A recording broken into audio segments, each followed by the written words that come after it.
Hey everyone, we're back. Chelsea Williams here with Core Solutions Group. We help attorneys all over the U.S. increase profitability by outsourced accounting, tax, and cash management. But today in this video series, we are bringing to you the experts in their respective fields that we all as business owners really need to pay attention to. Today we have with us Barry Zlotowicz. He is with Lawful Attorney Marketing, which focuses on solo and small law firms. Barry was a licensed attorney for over 25 years before founding this company, and also was on the forefront of web design at Westlaw and FindLaw over 20 years ago. So Barry, you have a very well-rounded, understanding of marketing, and not only what it is today, but how it's evolved over time. So tell us a little bit about Lawful Attorney Marketing and what you all do for small firms. Sure. Well, thanks for having me. We do a lot for solos and small law firms, and it's really an underserved market. So I really enjoy this space. We do everything from soup to nuts. It could be digital, it could be non-digital marketing. But in short, most of my clients come to me when either they've worked with people in the past who don't have legal experience, or, for example, they've spent a lot of money on their marketing and it hasn't worked so far. And they also want, some common sense, practical guidance on marketing.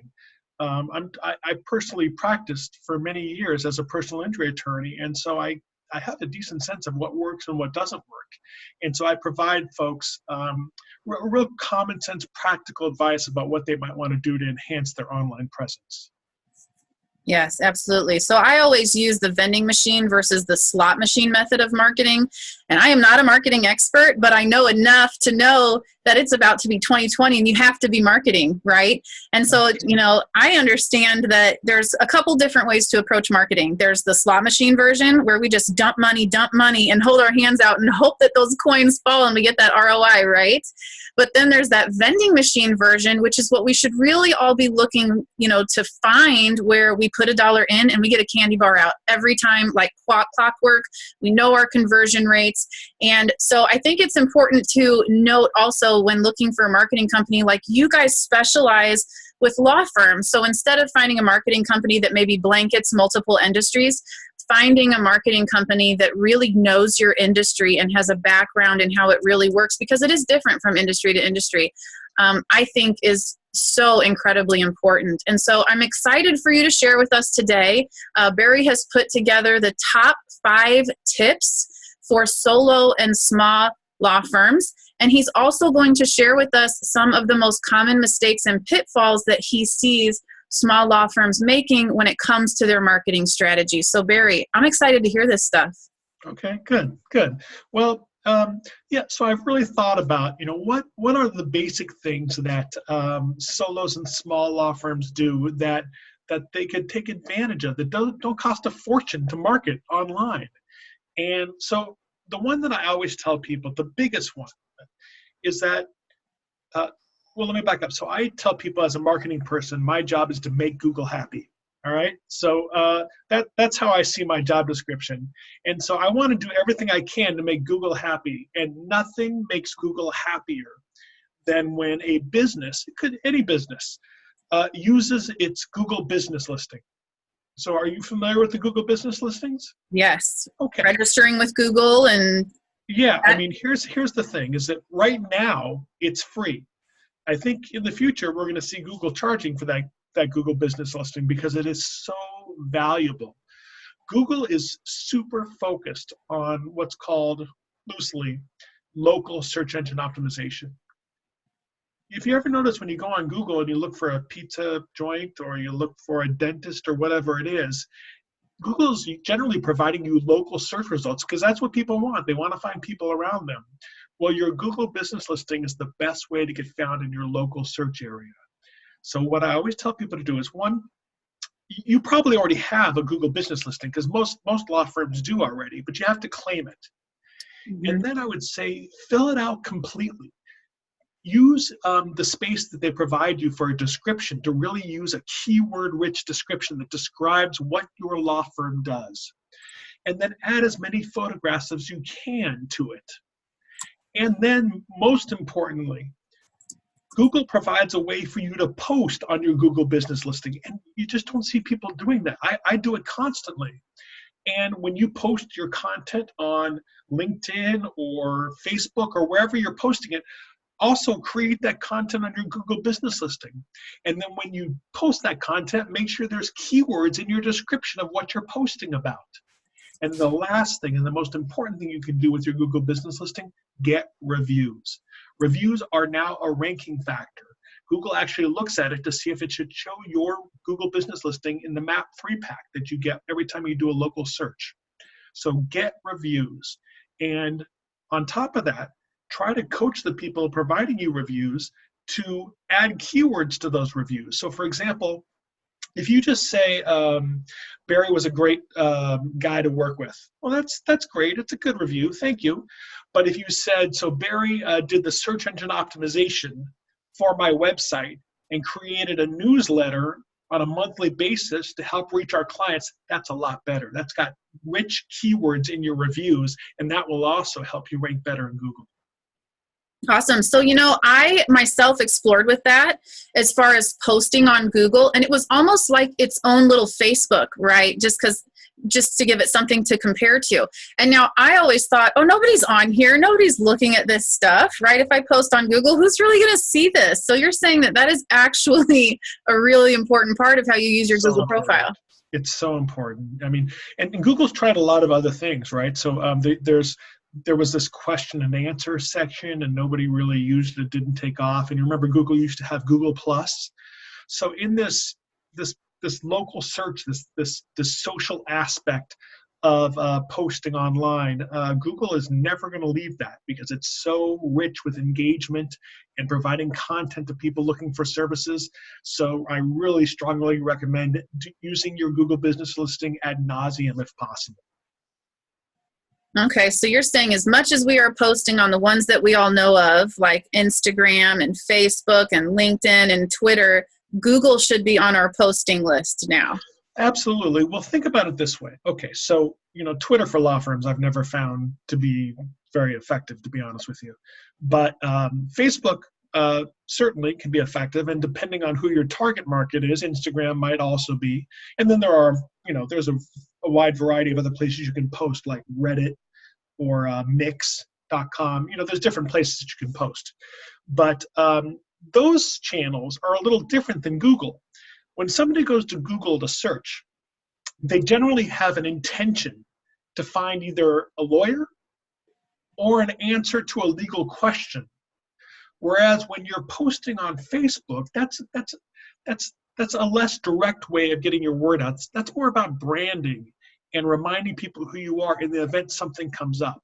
So I would say it's far more important to post on your Google business listing than it is to even post on Facebook or your social media channels. Okay, interesting. All right, so be comprehensive. When we're getting on Google, we're filling out our entire profile, we're using keywords. Every time they give us a suggestion or something to fill in, we're saying, yes, I will provide this information or description, right? Keyword-rich descriptions. Utilize the photos. I was actually just having a conversation with somebody either today or yesterday about how Google Photos should be updated on a regular basis. That's right. Well, you need to stay on top of your Google business listing, and everything needs to be updated, right? So if you have a Google business listing from a couple years ago and you haven't gotten a new review, or you haven't added a photo, or you haven't edited your description, Google knows. Google is our version of NASA, right? These are the smartest people on planet Earth. And so you have to feed them what they want. Make Google happy, and they want fresh new content. And that's one way you can do it. Got it. So I have a question. So it used to be that if you had a blog on your website and you were consistently releasing blogs and content, that it would improve your Google rankings. But I know that Google changes how they, their algorithms from time to time.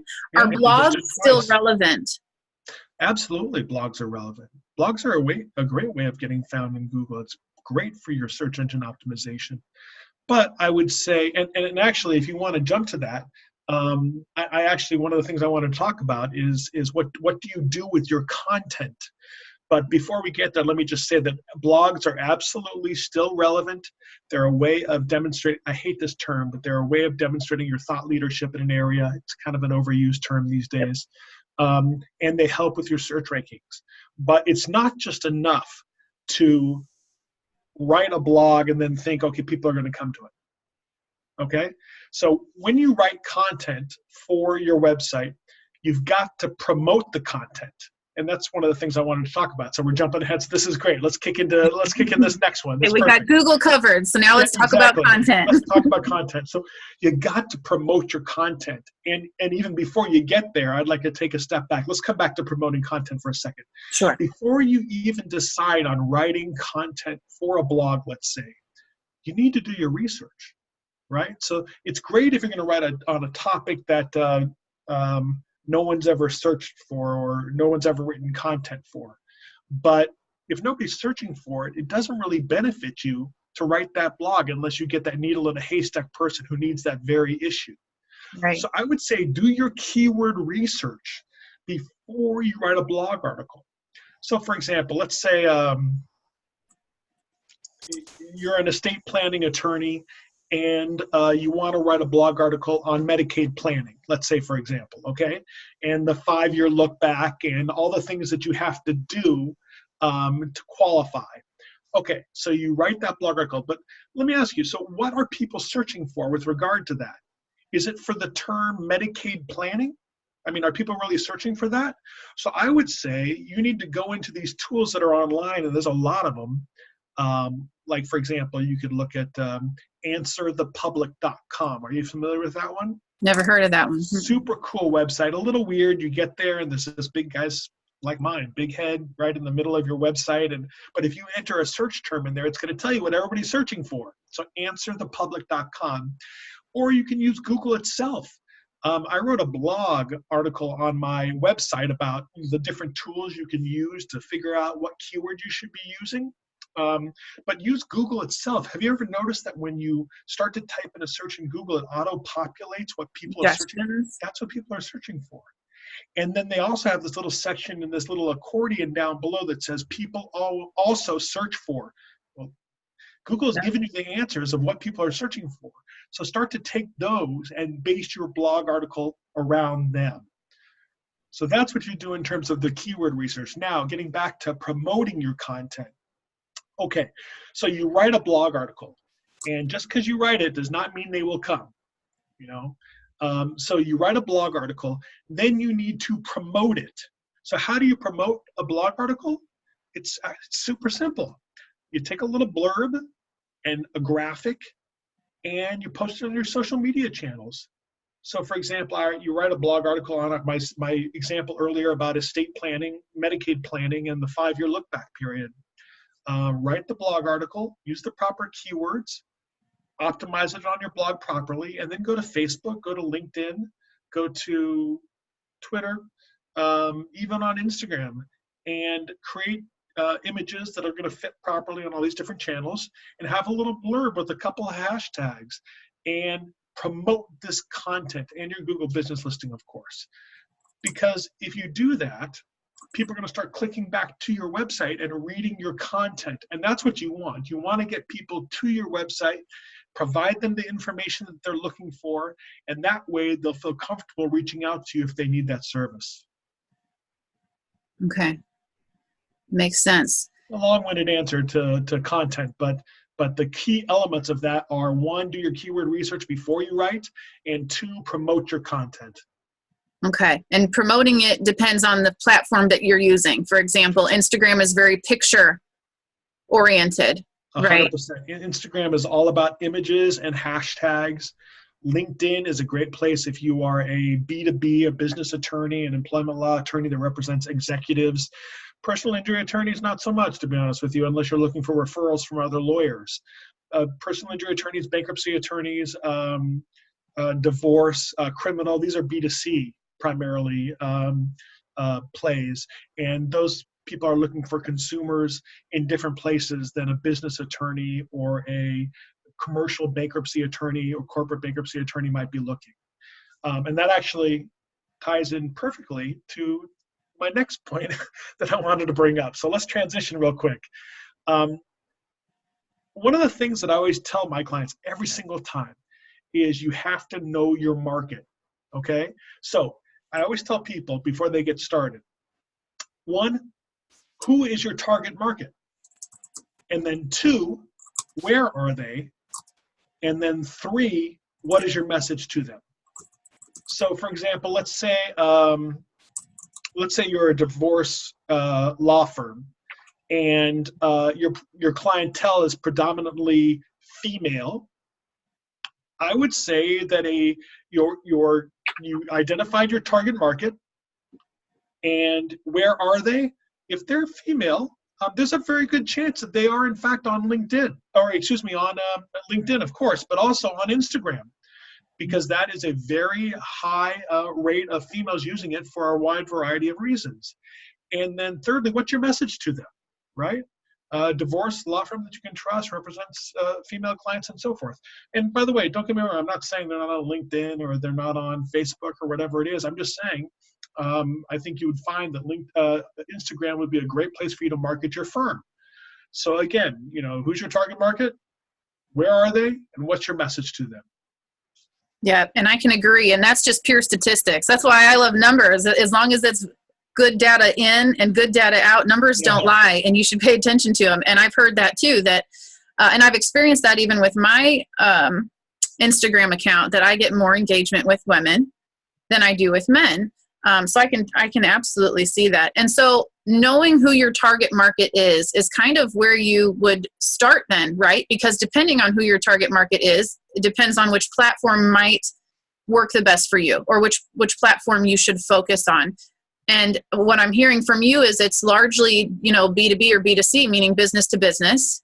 So attorneys who focus on business owners who offer business legal solutions, or like personal injury, that's going to be a B2C, business to client or person, an individual, not a business.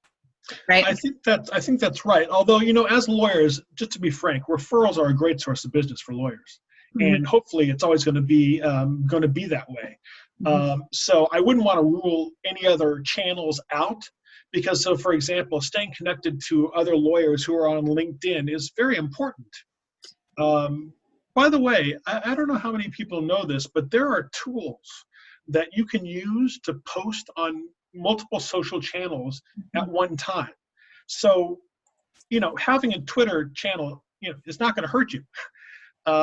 If you look at Hootsuite, HOOTSUITE, or Sprout Social, and then I use one called Buffer.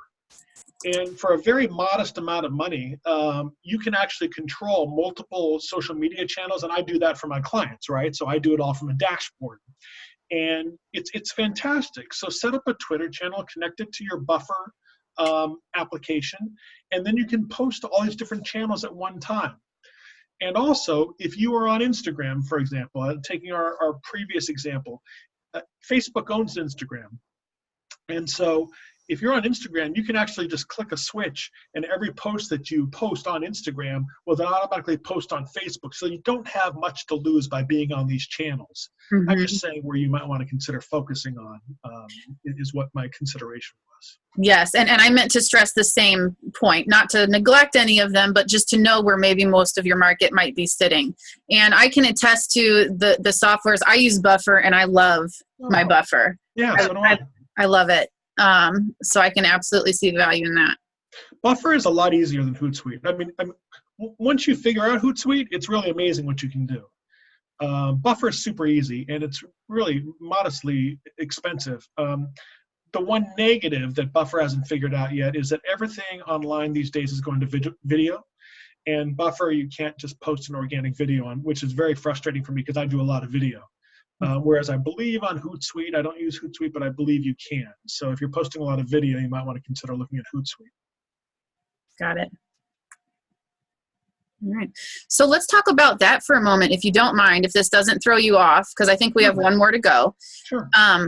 Let's talk about video in the legal industry and what is going on with that, because I talk to and follow a lot of lawyers, and I'm part of different groups on Facebook, and some of them do this live video kind of not even in a suit or a formal presentation, and because that's kind of where they're focusing, and it's really producing good results for them. So what do you suggest when it comes to what type of video content do you see working? Sure. Okay, so let me just back up for a second. So I, as a personal injury attorney in my past life, developed a YouTube channel. And I'm actually releasing a whole series of posts this week on social media about using YouTube for your law firm. First one went out this morning. So I'm a big believer in YouTube for law firms. I've got over 1,100 subscribers, and I brought in a bunch of cases from it. It's got its pros, it's got its cons. I'm not sure whether investing the time and money into a full-blown YouTube channel is for everybody, okay? YouTube is a phenomenal, first of all, YouTube's owned by Google. And again, I want to make Google happy. But YouTube has its downfalls too. So one is it can be expensive. Most lawyers don't have the time to create their own video content, edit it, post it, optimize every video. But it does have its benefits. So now that my YouTube channel has been up for a while, I get a lot of comments. I mean, I get 10, 15 comments a week. The negative of that is you need to answer those comments, because the internet these days is all about engagement, and you want to communicate with people and answer questions, and YouTube is watching. So it takes some time. Now, where a better place for your content may be is on your social media channels. So for example, instead of doing long form videos on the importance of uninsured motorist coverage, you could do a series of short videos that you can post on your social media channels. So for example, Facebook, Instagram, it's very short, it's like a minute. But these short videos that demonstrate a little expertise and keep you in front of people are very beneficial. And the thing about them is you don't need to set it up in a suite that's got a $2,000 camera and incredible lighting. As long as you have decent lighting, decent sound, I mean, you can use your phone to record these videos. And that overcomes a lot of objections I hear from attorneys that they don't have time. It's like, really, you don't have time to kind of pull your phone out and do a 30-second video that you're going to post on Facebook about going into trial on this very important criminal case, and you've got a big motion today. People like to see that. There's this, I don't know if most people are attuned to Gary Vaynerchuk. I don't know if you know who Gary Vaynerchuk is, but he's a kind of social media guru. And he talks about the fact that we need to be documenting what's going on as opposed to creating curated content. I don't do that as much as I should, but it's something to consider. I mean, everybody's got time to post a video on Instagram or onto Facebook real quick, as long as it looks okay and it sounds good. So I'm a big believer in using video, and I strongly recommend it. Okay. So I want to ask you about something. I heard it, I believe on a podcast a long time ago, but I always thought it was a really unique approach because it combines video content with, and it kind of links it to the bigger picture. So let me explain. It's called news hacking. Have you ever heard of that? No, not that one. So news hacking is where you can take something that's happening in the news and document, as you say, document your thoughts and views on it. And so this one podcast that I was listening to that was highlighting news hacking, this attorney was news hacking public high profile cases that was in his realm of expertise. And he would post to his social media. Well, what started happening was the local media outlets started interviewing him. And, you know, his views and opinions and input on what was going on in the bigger picture started to drive a lot of business for him because he was becoming more credible in the media, you know, for these types of things. So what's your take on that? Yeah, absolutely. Okay, so for some reason I was thinking this was newshacking.com. So you're just talking in general about news hacking. So yes, I see a lot of personal injury attorneys do this. So you see a personal injury attorney who's got a marketing person on staff, and there's a truck accident on I-94 or whatever. And the next thing you know, they have a blog article that they're promoting about big accident on 94, and attorney comments on the significance of the accident and what could and could not happen. Yeah, you can definitely do that. I personally have done that in the past. And I can say it works. I always am a little hesitant to do it too much because we still do have certain ethical considerations that we have to keep in mind when we're posting stuff on social media and on the internet. And, generally speaking, the ARDC does not get involved in that many marketing issues. I would say as long as you're doing everything above board, meaning don't give the impression that this is your case. Always be honest with what you're posting. And as long as you do that, then news hacking, I think, is a perfectly fine way of doing that, especially if you have the resources to do it. Because, so for example, in Illinois, there was this Sterigenics case. I don't know if you're that familiar with it, but it's about a toxic leak, and I think it was Willowbrook, Illinois. And I mean, I can't tell you how many law firms wrote content on this. And of course, the idea behind writing the content is somebody searches for it, they see a blog article, they reach out to the firm. So it's a marketing tool.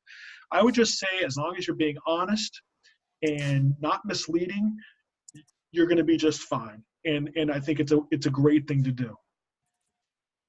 Awesome. I also think you have to have the staff to do it. Yeah. Thank you for your feedback on that. Okay. Awesome. So I think we've got one more in the 5 tips. Am I right? I don't want to throw you off too much here.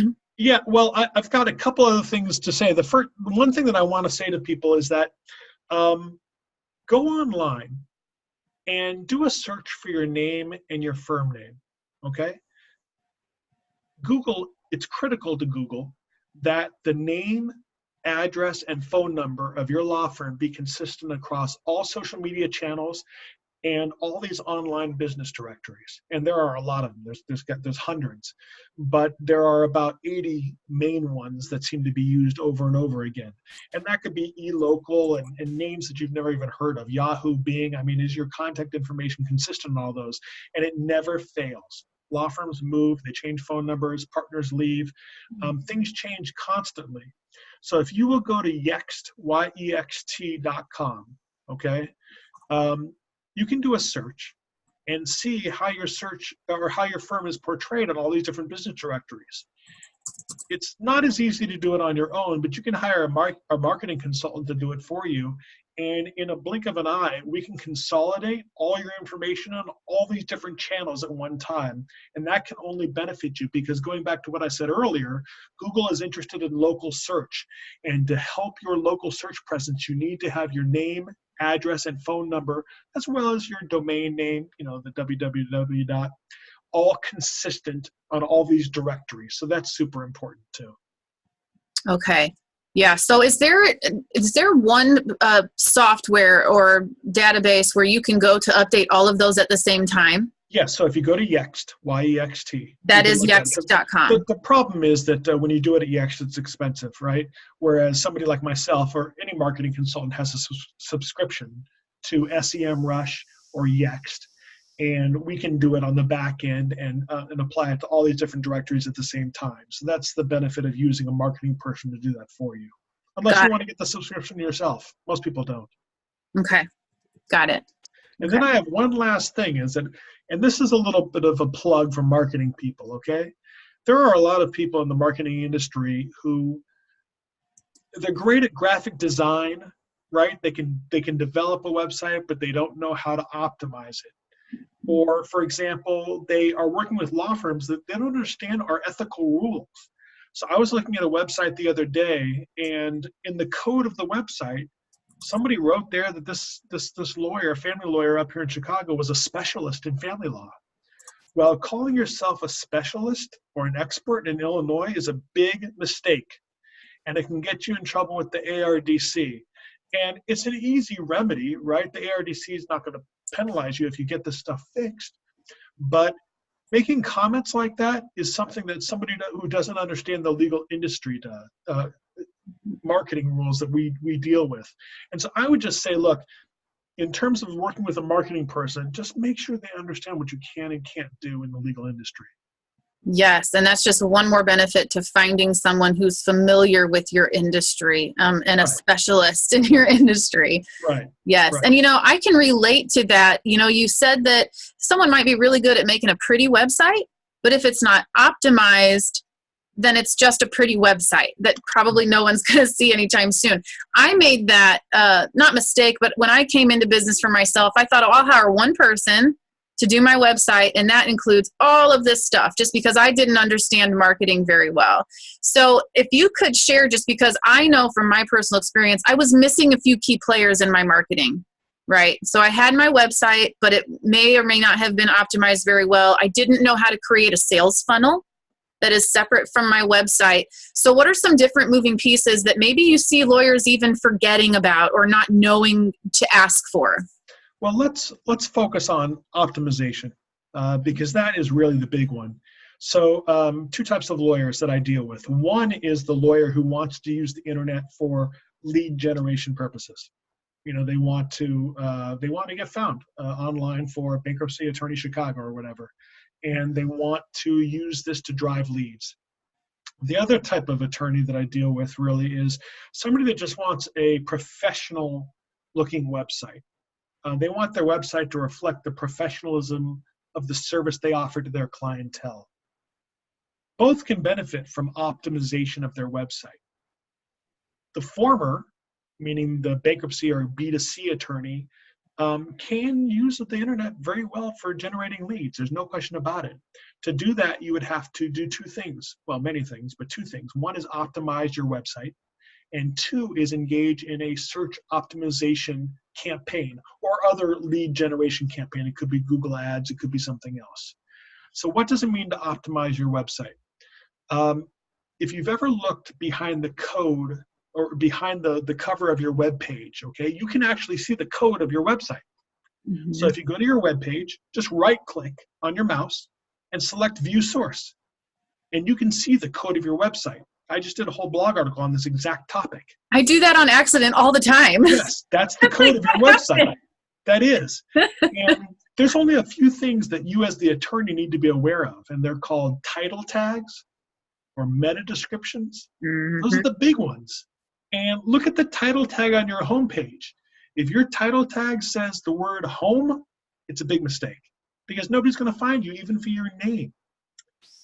Now, secondarily, the law firm that doesn't want to use Google for lead generation purposes, they just want a professional looking website. They too want to get found for their name, right? Because those law firms that are referral based are still prime targets for using the internet, because oftentimes in today's society, when somebody gets a referral to a lawyer, they go look them up online before they contact them. And I always tell these firms, you don't know what you're missing. If somebody looks up your website and you've got this old template-based website with no content, you don't answer their questions, it's a copyrighted from 4 years ago, there's no blog articles, they're going to think, okay, well, I was referred to this law firm, but there are a million other places I can go to get information, and somebody else I might rather trust, especially if they're a younger client, if they're a millennial or another generation who is really using the internet. So I would say those folks, they just need to optimize their website, and that means having the code behind their website be correct. And most graphic designers don't really understand how to write code for a website. We actually have people that do nothing but work on SEO or search engine optimization and write that code for websites. So it's super important whether you want to use your internet, your website for lead generation purposes, or you want to use it for just getting found and being a professional presence online. Did that answer your question? Got it. Okay. Yeah, it did in a way. So like you said, we kind of focused on only SEO, right. And I kind of got off into sales funnels and stuff like that, which is probably beyond the scope of today's conversation. But yes, thank you for that, because I just wanted to stress the importance of knowing that it's hard to find one person or know what your expectations are when you're working with a marketing expert, right? Where their limitations are, where their specialties are. And what else you might be needing in addition to. Yeah, I mean, we can talk about sales funnels, lead funnels all day long if you want to, but I'm not sure it's the right topic for this video. Yeah, it would be a good one though. Yeah, it would be. Yeah, so let me ask you this. Because I'm a numbers gal, I like to crunch profitability, and we look at which practice areas are yielding the highest margins and such. And I know that with marketing, it's easier if you don't have such a broad target. So talk to us about the differences between maybe a general practice area law firm, someone who's just a general attorney, doesn't maybe have a specialty, or someone who is very specific about the types of cases that they take on, their practice areas, and knowing that their practice areas kind of go together. For example, an attorney who focuses on business services, business owners, also estate planning, so they can maybe have their business owners and build them an estate plan. Those kind of go together. You see where I'm going with this? Okay. Okay. I'm trying. Yeah, go ahead. Just in terms of how much easier it is to market when you have very specific practice areas that almost have the same target market, as opposed to a general array of practice areas that have multiple target markets, and the importance you think about that. Well, I always tell people that when they're trying to market online, the best thing you can do is develop a niche and market that niche. When you're a general practitioner, especially in a big city, it's very difficult to get found. Now, if you are a general practitioner in, I don't know, let's pick a city downstate Illinois, it's very different getting found there than it is getting found in Chicago, right? Mm-hmm. It's much easier. And having a general practice is probably not an impediment to getting found on Google in a small area. But if you are in a Chicago, for example, and you do a wide variety of areas, I would say to you, tell me, where is your real expertise? And again, being careful with that term, but what do you want to market for? Do you do business law, or let's say estate planning with regard to special needs children? And maybe we can focus on that as opposed to doing generic estate planning, which would be much harder to compete for. So I would say if you are a general practice, I would identify a few niche areas that you can focus on and focus on those. Awesome. Yep. And I'd have to agree. Great. Well, thank you for your feedback on that. So as in closing, summarize for us, and also if you could let everybody know where they can find your top 5 tips on marketing. Okay. So I actually am going to be at the Illinois State Bar Association joint mid-year meeting, which is coming up, and I'm passing out, actually, it's going to be the top 10 marketing tips for law firms, as opposed to just the top 5. But feel free to reach out to me. I'm happy to share this information. I really like giving away as much information about this as possible. And, my website is lawfulmarketing.com, and it's LAWFULL, lawfulmarketing.com. And if you reach out to me through that website, I always respond. And you can also, of course, find me on LinkedIn or wherever else, what other channels I'm on. Okay. And if anybody didn't get that, it's on the board right behind Barry, right? lawfulmarketing.com. And that's your telephone number. So that's also how they can get a hold of you. Okay. All right. Any last major pieces of advice or common mistakes to avoid before we close out here? I would just say that, a lot of people think I'll never get any business from the internet. And where we're going as a society, it's critical to have a professional presence online. And so don't think of it as only being lead generation tool. Think of it from the perspective, there's something for everybody to do online when it comes to marketing their law firm. Even if it's just the simple tips we made today, for example, making sure all your name, address, phone number information, that's not investing much money, but it really does benefit for your firm. So there's something for everybody when it comes to digital marketing, and just take the few little steps that you need to make sure your presence online is satisfactory. That's what I would say. Yes, and thank you. And I can relate because, again, personally, when I got into marketing, I felt completely overwhelmed, but it was your advice of take a few little steps at a time that is what helped me to just get started and build on top of it. Just those first few steps, and then it just gets easier from there. Right. So exactly. Great. Exactly. Awesome. Thank you so much for giving us your time and your wisdom today, Barry. We really appreciate it. Thank you. This was great. Had a good time. Thanks. All right, everybody. Until next time.